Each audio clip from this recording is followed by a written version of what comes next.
Hi everyone welcome back to my YouTube channel. चलतु मुझे नाली चाह किपरि प्रस्तुत करुँची तार रेसिपी मुझे मो ब्लॉग रे देखैबी। तो निहाती भाव में आपण मैंने यही नाली चाह को घरे ट्राए करंतु एवं भल लगिबो एवं छोटू बड़ पर्यंत आपण मैंने थंडा हेउ काश हेउ कफ हेउ आपण मैंने यही नाली चाह को पी पारिबे। एवं आज मु प्रणाली रे कौन कौन मसला पकई कि यही नाली चाहटी प्रस्तुत करिछि सेटा मु आज आपण मानकु मो ब्लॉग रे देखैबी। आशा करुँची आपण मानकु मोर ए रेसिपीटी निहाती भाव में भल लगी। चलतु स्टार्ट करवा आज तो देखा नाली चाह प्रस्तुत कौन कौन मु सब सामग्री नहीं कि चीनी आपड़ जदि बेसी चीनी खाऊे ताल आप तार क्वांटिटी आउ बढ़ेबे। कि चाहपत्ती नहीं कि गुजराती गुंड नहीं कि छेचा अदा स्वाद अनुसार टिके लुण आ कि तेजपत्र आ कि गोलमरीच गुंड एतिकी सामग्री नहीं मु वर्तमान नाली चाह केमिति प्रस्तुत करुँची सेटा आपण माने देखंतु। चलतु देखिबा मु कौन करुँची। प्रथमे आमे गैस टाकू प्रथमे आमे ऑन करिकिरी कौन करबा ना पैन टाकू आमे बसैबा। तापर देखंतु मु ए कप रे जेहु चाह बनेबी तो ए कप रे फुल कप पानी दउची आउ अधे पानी दउची कहीं जेहेतु आम नाली चाह प्रस्तुत करवा तो टिके फुटवा को अधिक समय लगी थाए तो से अनुसार आमर पानीटा मरी थाए। तो आपण स्वाद जी जन पीबे तो ता अनुसार आपण पानी देबे। गैस टाकू हाई रे पूरा रखिथे। देखो मुझे पूरा हाई रे रखी पानीटा देखो पूरा फुटी आसलानी। आम फास्ट कौन करवा ना नाली चाह प्रथम आम पकेबा कौन ना आम अदा पकेबा। अदा को प्रथम कौन करवा ना गोटे मिनट तो नुहे अल्प सेकेंड पाइका आम ताको टिके फुटवा छाड़देवा। तो अदा मोर भी भलसे पूरा फुटी आसलानी। तापर मु कौन पकेबी ना जो रखी छेचिकी गुजराती तो मु गोटे गुजराती की छेचिकी पकईची।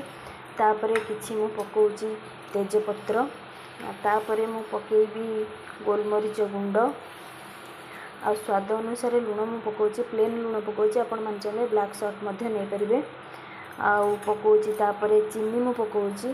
तो आपण माने जदि जो माने बेसी चीनी खाउचंती तो आपण माने टिके आउ चीनी रो क्वांटिटी टाको आउ टिके नाको अधिक करिवे। देखंतु मोर सबु सामग्री आस्ते आस्ते मु पकई सारलानी। तापर सीम टा कौन करिवे ना टिके नाको लो कर देबे जा फल कि आमे जो मसला गुडी पकईचे ता सब पानी रे भलो करी सिझिबा पाके आमे टिके नाको 30 सेकंड छाड़ी देबा। पछरा आमे ऐड करबा चाहपत्तीटा। देखंतु चाहपत्तीटा नाली चाह रे खूब कम पड़ी थाए आपण माने एटा ध्यान देबे। जेहेतु आम नाली चाह प्रस्तुत करुचे तो नाली चाह रे चाहपत्तीर परिमाणटा टिके साधारणतः कम रही है। यह आम कौन करवा ना टिके फुटवा पाइका छाड़देवा। नाली चाह आम शरीर पाइका बहुत बेनिफिट देता है। यह आप थंडा काश मुंड बिंधा होते थकापण होते आपण मैंने पीबे देखिए निश्चिंत भाव में आप लाभदायक हेबो। निहाती भाव में यही चाह को घरे प्रस्तुत करंतु एवं पियंतु।